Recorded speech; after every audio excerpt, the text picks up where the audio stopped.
when I was, I don't know, 4 or 5, people would ask me what I wanted to be when I grew up, and I'd say a scientist. I think I got close.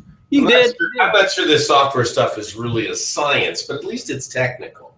Well, you know, I know that it was when you were 12 was when you decided you wanted to become a developer. So I imagine up to that point, you knew you wanted to do something technical. You just probably didn't know exactly what. Well, I wanted to design rocket ships and faster than light drives and things like that. And then, as you said, when I was 12, I caught the bug for software. Now, were your parents at all technically minded? Like, was it something like your mom or dad kind of?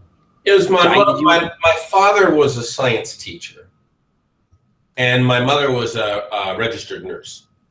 And although my father was a science teacher, he was not really technically oriented, which is strange to say. I think he wanted to be a teacher first and wound up in the sciences. However, he would teach summer school, and I would go with him as a very young boy. I would go to summer school when he was teaching junior high summer school.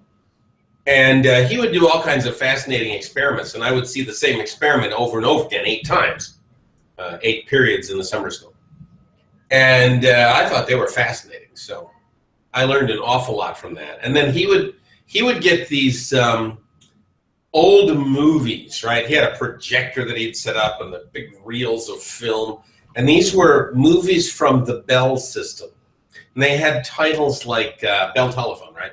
They had titles like Our Mr. Sun, or The Strange Case of the Cosmic Ray, or Hemo the Magnificent. And I would watch them over and over and over. He would bring them home, and we'd set the projector up on the wall, and I'd watch them there, and then I'd watch them at summer school with him over and over. It was very indoctrinating, I think.